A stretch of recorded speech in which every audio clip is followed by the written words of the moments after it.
ಸಿಂಹ ಸೋಲಿಗೆ ಸಿಎಂ ಸಿದ್ದು ಹಠ. ಪ್ರತಾಪ್ ಹ್ಯಾಟ್ರಿಕ್ ಕನಸು ನುಚ್ಚುನೂರು. ಕೈಪಡೆಗೆ ಇವರೇ ಟಾರ್ಗೆಟ್ ಯಾಕೆ?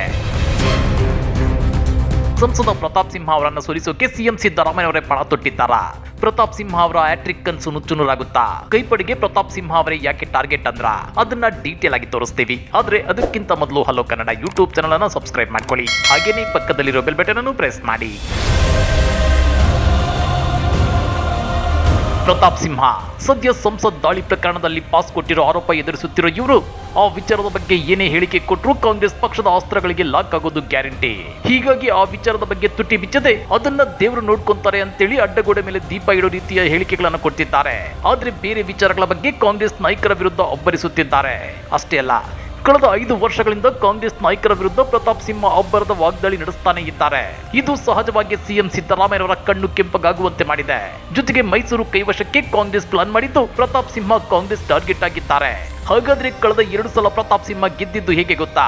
ಅದು ನಿಜಕ್ಕೂ ಸಖತ್ ಇಂಟ್ರೆಸ್ಟಿಂಗ್. ಯಾಕಂದ್ರೆ 2014ರಲ್ಲಿ ಆಗಸ್ಟ್ ಸಿಎಂ ಆಗಿದ್ದ ಸಿಎಂ ಸಿದ್ದರಾಮಯ್ಯ ಮೈಸೂರು ಲೋಕಸಭಾ ಕ್ಷೇತ್ರದ ಕಡೆ ಅಷ್ಟಾಗಿ ತಲೆ ಕೆಡಿಸಿಕೊಂಡಿರಲಿಲ್ಲ. ಆಗ ಕಾಂಗ್ರೆಸ್ನ ಹಾಲಿ ಸಂಸದರಾಗಿದ್ದ ಎಚ್ ವಿಶ್ವನಾಥ್ ಸಿಂಹಗೆ ಪೈಪೋಟಿ ನೀಡಿದ್ರು. ಆದ್ರೆ ನರೇಂದ್ರ ಮೋದಿ ಅವರ ಅಲೆಯಲ್ಲಿ ರಾಜಕೀಯ ಅರಿಯದ ಪತ್ರಕರ್ತ ಪ್ರತಾಪ್ ಸಿಂಹ ಗೆದ್ದು ಬಂದಿದ್ರು.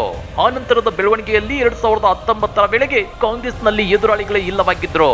ಕಾರಣ ಆ ವೇಳೆಗೆ ಕಾಂಗ್ರೆಸ್ನಲ್ಲಿದ್ದ ಎಚ್ ವಿಶ್ವನಾಥ್ ಅವರು ಪಕ್ಷ ತೊರೆದು ಜೆಡಿಎಸ್ ಸೇರಿ ಹುಣಸೂರಿನಿಂದ ವಿಧಾನಸಭಾ ಚುನಾವಣೆಯಲ್ಲಿ ಸ್ಪರ್ಧಿಸಿ ಶಾಸಕರಾಗಿದ್ರು. ಇತ್ತ ಲೋಕಸಭಾ ಚುನಾವಣೆಯಲ್ಲಿ ಸ್ಪರ್ಧಿಸಲು ಕಾಂಗ್ರೆಸ್ ಪಕ್ಷದಿಂದ ಮೂಲ ನಾಯಕರೇ ಇರಲಿಲ್ಲ. ಹೀಗಾಗಿ ಅನ್ಯ ಮಾರ್ಗವಿಲ್ಲದೆ ಬಿಜೆಪಿಯಿಂದ ಕಾಂಗ್ರೆಸ್ಗೆ ಸೇರ್ಪಡೆಗೊಂಡಿದ್ದ ಸಿಎಚ್ ವಿಜಯಶಂಕರ್ ಅವರಿಗೆ ಟಿಕೆಟ್ ನೀಡಲಾಗಿತ್ತು. ಅವತ್ತು ಕಾಂಗ್ರೆಸ್ ಮತ್ತು ಜೆಡಿಎಸ್ ಮೈತ್ರಿ ಮಾಡಿಕೊಂಡಿದ್ದರಿಂದ ಸುಲಭವಾಗಿ ಗೆಲುವು ಸಾಧಿಸಬಹುದು ಅನ್ನೋ ಲೆಕ್ಕಾಚಾರವಿತ್ತು. ಆದ್ರೆ ಅಂದುಕೊಂಡಂತೆ ನಡೆಯಲೇ ಇಲ್ಲ. 2014ರ ಚುನಾವಣೆಗಿಂತಲೂ ಹೆಚ್ಚಿನ ಮತಗಳೊಂದಿಗೆ ಪ್ರತಾಪ್ ಸಿಂಹ ಗೆದ್ದು ಬಂದಿದ್ರು. ಇನ್ನ ಮತ್ತು ಇಂಟ್ರೆಸ್ಟಿಂಗ್ ಏನಂದ್ರೆ 2019ರಲ್ಲಿ ರಾಜ್ಯದಲ್ಲಿ ಕಾಂಗ್ರೆಸ್ ಜೆಡಿಎಸ್ ಮೈತ್ರಿ ಸರ್ಕಾರವಿತ್ತು. ಆದ್ರೂ ಮೈಸೂರು ಕೊಡಗು ಲೋಕಸಭಾ ಕ್ಷೇತ್ರದ ಚುನಾವಣೆ ಬಗ್ಗೆ ಸಿದ್ದರಾಮಯ್ಯ ಹೆಚ್ಚು ತಲೆ ಕೆಡಿಸಿಕೊಂಡಿರಲಿಲ್ಲ. ಜೊತೆಗೆ ಅವರು ಸರ್ಕಾರದಲ್ಲಿ ಕೇವಲ ಶಾಸಕರಾಗಷ್ಟೇ ಉಳಿದಿದ್ರು. ಅವರಿಗೆ ತವರು ಕ್ಷೇತ್ರದಲ್ಲಿ ಪಕ್ಷವನ್ನ ಗೆಲ್ಲಿಸಲೇಬೇಕೆಂಬ ಪ್ರತಿಷ್ಠೆಯೂ ಇರಲಿಲ್ಲ. ಕಾರಣ ಜೆಡಿಎಸ್ ಮತ್ತು ಕಾಂಗ್ರೆಸ್ ಮೈತ್ರಿ ಸರ್ಕಾರದ ಬಗ್ಗೆ ಹೇಳಿಕೊಳ್ಳುವಂತಹ ಒಲವು ಇರಲಿಲ್ಲ. ಹೀಗಿದ್ರೂ ಕಾಂಗ್ರೆಸ್ ಆ ಸಲ 41.75% ಮತಗಳನ್ನು ಗಳಿಸಿತ್ತು ಅನ್ನೋದು ನಿಜಕ್ಕೂ ವಿಶೇಷ. ಈ ಸಲ ಜೆಡಿಎಸ್ ಜೊತೆ ಬಿಜೆಪಿ ಮೈತ್ರಿ ಮಾಡಿಕೊಂಡಿರೋದ್ರಿಂದ ಪ್ರತಾಪ್ ಸಿಂಹ ಗೆಲುವು ಸುಲಭವಾಗುತ್ತೆ ಅನ್ನೋ ಲೆಕ್ಕಾಚಾರದಲ್ಲಿದ್ದಾರೆ. ಆದ್ರೆ ಪರಿಸ್ಥಿತಿ ಹೀಗಿರುವಾಗಲೇ ಒಂದು ಕಡೆ ಎಚ್ ಡಿ ಕುಮಾರಸ್ವಾಮಿ ಮೈಸೂರು ಲೋಕಸಭಾ ಕ್ಷೇತ್ರವನ್ನ ಜೆಡಿಎಸ್ಗೆ ಬಿಟ್ಟು ಕೊಡಬೇಕು ಅಂತೇಳಿ ಪಟ್ಟು ಹಿಡಿದಿದ್ದಾರೆ. ಮಗದೊಂದು ಕಡೆ ಸಂಸದ ಪ್ರತಾಪ್ ಸಿಂಹ ಅವರಿಗೆ ಸಂಸತ್ನಲ್ಲಿ ದಾಂಧಲೆ ಸೃಷ್ಟಿಸಿದ ಆರೋಪಿಗಳಿಗೆ ಪಾಸ್ ಕೊಟ್ಟ ಆರೋಪ ಇರೋದ್ರಿಂದ ಮತ್ತು ಈ ಕ್ಷೇತ್ರದಲ್ಲಿ ಸಿಎಂ ಸಿದ್ದು ಬಿಗಿ ಹಿಡಿತಾ ಇರೋದ್ರಿಂದ ಈ ಸಲ ಪ್ರತಾಪ್ ಸಿಂಹ ಅವರಿಗೆ ಬಿಜೆಪಿ ಟಿಕೆಟ್ ಸಿಗೋದು ಕೂಡ ಅನುಮಾನ ಎನ್ನಲಾಗ್ತಿದೆ.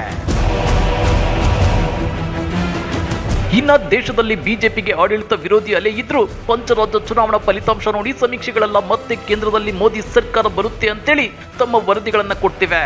ಆದ್ರೆ ಪಂಚರಾಜ್ಯ ಚುನಾವಣೆಯಲ್ಲಿ ಕಾಂಗ್ರೆಸ್ 2ರಿಂದ 3 ರಾಜ್ಯ ಗೆಲ್ಲುತ್ತೆ ಅಂತೇಳಿ ಪ್ರಿಡಿಕ್ಟ್ ಮಾಡಿದ್ದ ಸಮೀಕ್ಷೆಗಳ ಲೆಕ್ಕಾಚಾರ ಉಲ್ಟಂ ಪಲ್ಟಾ ಆಗಿದೆಯಲ್ವಾ?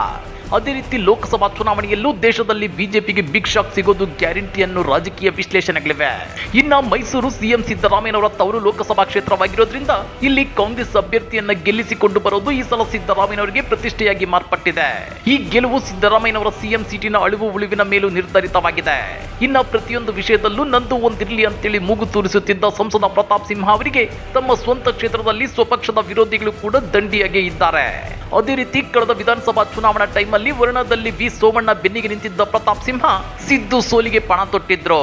ಆಗ ಆಕ್ಸಿಡೆಂಟ್ ಪ್ರಕರಣವನ್ನ ಹಲ್ಲೆ ಅಂತ ಬಿಂಬಿಸಲು ನೋಡಿದ್ದು ಸಿದ್ದು ಅಭಿಮಾನಿಗಳನ್ನ ಕೆರಳಿಸಿತ್ತು. ಇದೆಲ್ಲದರ ಜೊತೆಗೆ ಸಂಸತ್ ದಾಂಧಲೆ ಪ್ರಕರಣ, ಸೋಮಾರಿ ಸಿದ್ದ ಪದ ಬಳಕೆ ಪ್ರಕರಣ ಹೀಗೆ ಎಲ್ಲವನ್ನು ಗಂಭೀರವಾಗಿ ತಗೊಂಡಿರೋ ಕಾಂಗ್ರೆಸ್ ಪ್ರತಿಭಟನೆ ಮತ್ತು ಎಫ್ಐಆರ್ ದಾಖಲು ಮಾಡುವ ಮೂಲಕ ಹೋರಾಟವನ್ನ ಇನ್ನಷ್ಟು ತೀವ್ರಗೊಳಿಸಿದೆ. ಹೀಗಾಗಿ 2024ರ ಲೋಕಸಭಾ ಚುನಾವಣೆಯಲ್ಲಿ ಸಂಸದ ಪ್ರತಾಪ್ ಸಿಂಹ ಅವರಿಗೆ ಬಿಜೆಪಿ ಟಿಕೆಟ್ ಸಿಗುತ್ತೋ ಇಲ್ವೋ ಗೊತ್ತಿಲ್ಲ.